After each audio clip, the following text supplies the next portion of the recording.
la première édition du concours a vécu.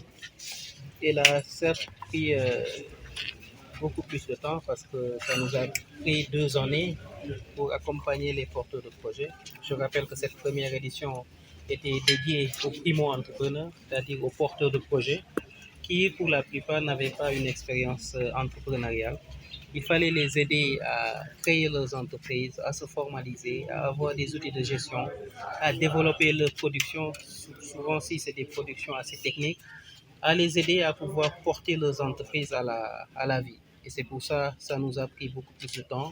Sur les 150 lauréats qui étaient sélectionnés, on a eu en définitive 133 qui ont totalement épuisé, qui ont pris leur subvention et qui aujourd'hui sont en pleine activité. On a eu quelques désistements pour non-disponibilité, mais aussi on a eu 5 à 10 lauréats qui sont encore en train. Mais nous pensons que c'est un chemin qu'on a débuté.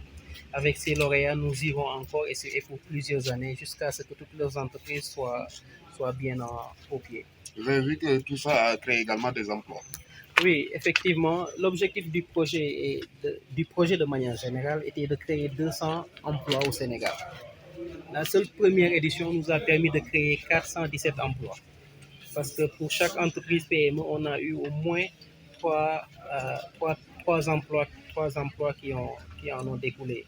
Et je pense qu'on ne peut que s'en féliciter et continuer à apporter un soutien à ces entreprises, notamment à l'ère de cette pandémie. Parce qu'on a eu des lauréats qui ont été quand même assez impactés par la COVID-19 et on a eu à leur apporter un soutien encore financier au-delà de cette subvention qui leur était disposée.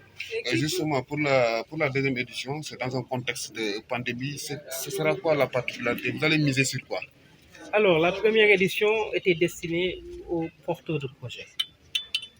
Pour cette seconde édition qui a été bien entendu marquée par une crise, disons, sanitaire, et qui a vu, parce qu'on a fait une enquête au niveau national pour voir les impacts que cette crise avait sur les PME, on a vu que beaucoup de PME ont d'ailleurs perdu des emplois. Il y en a qui ont arrêté leurs activités.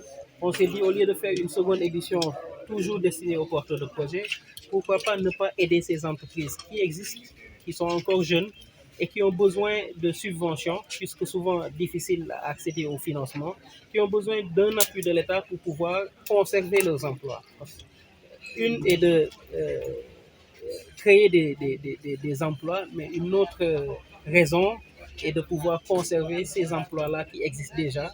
C'est toujours des Sénégalais qui ont pris souvent de leur épargne pour pouvoir créer des entreprises. Il était de notre devoir de leur apporter ce soutien.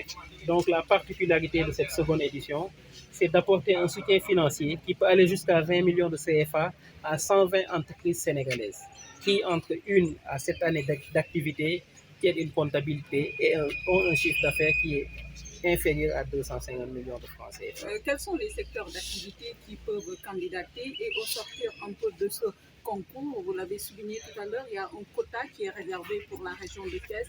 De quoi il s'agit exactement? Alors, tous les secteurs d'activité sont éligibles, sauf l'importation de produits finis, la production ou la commercialisation des produits prohibés par la loi, au titre desquels on peut citer la drogue, les stupéfiants, etc. Oui, les cigarettes et l'alcool aussi sont des secteurs qui sont exclus. Parce qu'en matière de subvention de l'État, en matière de deniers publics, on ne peut pas aussi mettre l'argent sur des activités qui sont beaucoup réglementées et qui sont soit objet d'une exclusion. Donc tous les secteurs sont éligibles, des primaires au secteur secondaire jusqu'au tertiaire. Mais bien entendu, c'est un concours. Quand on parle de concours, on sélectionne et on en laisse. Donc on ira peut-être vers les secteurs qui ont beaucoup plus d'innovation.